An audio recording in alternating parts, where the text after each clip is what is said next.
नमस्कार, मेरे YouTube channel पर आप सभी का स्वागत है। आज मैं करवाने जा रही हूँ विशेषण, संज्ञा या सर्वनाम। अगर आपको संज्ञा या सर्वनाम आती है तभी आप विशेषण कर पाओगे। अगर आपको संज्ञा सर्वनाम के बारे में नहीं पता है तो आप विशेषण नहीं कर सकते, आप कर ही नहीं पाओगे। पहले आपको संज्ञा और सर्वनाम के बारे में पता होना चाहिए। संज्ञा जैसे कि मैंने आपको उससे पहले वाली वीडियो में करवाया था कि जिन शब्दों से किसी विशेष व्यक्ति, वस्तु, स्थान, जाति आदि का बोध होता है, बोध यानी ज्ञान होता है, समझ होती है, उसे संज्ञा कहा जाता है। और सर्वनाम, सर्वनाम यानी सबका नाम, जो सबके नाम के स्थान पर प्रयोग होते हैं। कहने का अभिप्राय ये है कि जिन शब्दों का प्रयोग जो है संज्ञा के स्थान पर किया जाता है उन्हें जो है सर्वनाम कहा जाता है। अब इन्हीं संज्ञा सर्वनाम की विशेषता का जो बोध कराने वाले जो विकारी शब्द होते हैं इनको विशेषण कहते हैं। जैसे उदाहरण मैंने यहाँ पर लिया है काला घोड़ा, तो घोड़ा क्या है, यहाँ पर संज्ञा है। तो संज्ञा के आगे मैंने क्या प्रयोग किया है, काला शब्द प्रयोग किया है। तो काला शब्द जो है घोड़े की क्या बता रहा है, विशेषता बता रहा है। तो प्रविशेषण, प्र का अर्थ होता है पहले, विशेषण तो मैंने आपको कराया। तो जो विशेषण शब्द विशेषणों की भी विशेषता प्रकट करते हैं उन्हें प्रविशेषण कहते हैं। मतलब ये जो है विशेषण से पहले जो है प्रयोग हो गए। जैसे मैं बोलती हूँ गाड़ी धीरे धीरे चलती है, तो गाड़ी धीरे धीरे चलती है तो धीरे धीरे जो है गाड़ी की विशेषता है। अब अगर मैं बोलती हूँ गाड़ी बहुत धीरे धीरे चलती है, तो यानी धीरे धीरे जो विशेषण है मैंने उसके पहले एक और विशेषण लगा दिया बहुत। तो बहुत क्या हुआ, प्रविशेषण। प्र का अर्थ होता है पहले, विशेष्य। वाक्य में जिस संज्ञा सर्वनाम की विशेषता बतलाई जाती है उसे विशेष्य कहते हैं। वाक्य में जो संज्ञा का शब्द प्रयोग हो रहा है या सर्वनाम का शब्द प्रयोग हो रहा है उसे जो है विशेष्य कहा जाता है। तो विशेषण के चार भेद होते हैं, गुणवाचक विशेषण, परिमाणवाचक विशेषण, संख्यावाचक विशेषण और सार्वनामिक। नंबर 1 है गुणवाचक विशेषण। गुणवाचक विशेषण किसी संज्ञा सर्वनाम की विशेष स्थिति, दशा, दिशा, रंग, गंध, काल, स्थान, आकार, रूप, स्वाद, बुराई आदि की जो विशेषता को प्रकट करने वाले शब्द होंगे वो गुणवाचक विशेषण होंगे। जैसे चमकीला, इसके रूप रंग के बारे में बता रहा है। दयालु, झूठा, ये इसकी जो है गुण के बारे में बता रहा है, दयालु क्यों दयालु है। झूठा है, इसके दोष के बारे में बता रहा है। रोगी इसकी दशा के बारे में बता रहा है। आधुनिक जो है काल के बारे में बता रहा है।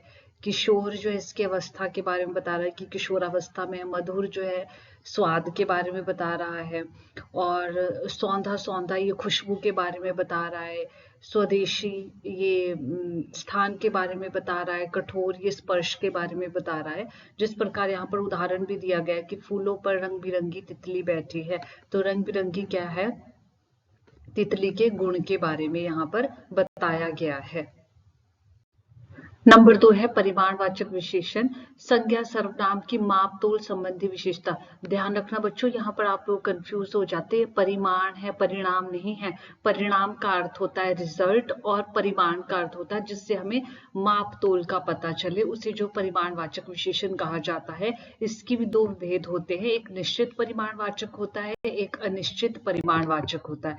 तो निश्चित परिमाणवाचक कौन सा होता है, संज्ञा सर्वनाम के निश्चित परिमाण, मतलब उसके निश्चित माप तोल का जो है पता चलेगा, वहां पर जो है निश्चित परिमाणवाचक होगा। जैसे 1, 2, 3, तो मैं जो है प्रतिदिन स्कूल जो है 2 किलोमीटर की दूरी तय करके पहुंचता हूँ, तो 2 किलोमीटर, ठीक है ना। तो सड़क को क्या है, मापा जा सकता है। 5 किलो आप जो है लीटर में लेकर आए हैं दूध, 5 मीटर कपड़े को मापा जा सकता है।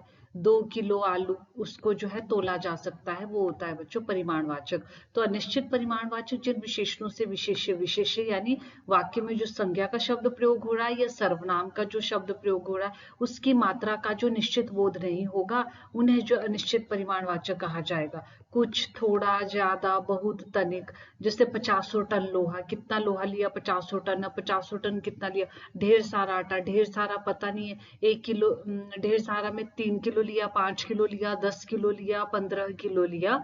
तो जहां पर जो है निश्चित बोध नहीं होगा वहां पर जो है अनिश्चित परिमाणवाचक होगा। यहाँ पर ये तो पता चलेगा आपको कि आटे को क्या है तोल कर लाया जाता है, परंतु यहाँ पर जो है निश्चित संख्या नहीं दी गई है, तो अनिश्चित परिमाणवाचक है।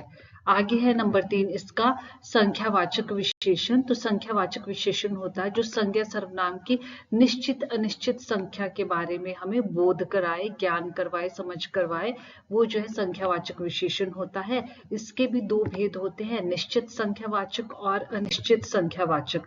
तो आप ध्यान रखना, बहुत सारे बच्चे पेपर में जो है परिमाणवाचक और संख्यावाचक में कंफ्यूज हो जाते हैं। वहां पर आप लोग सिर्फ नंबरिंग देखकर एक्साइटेड हो जाते हो।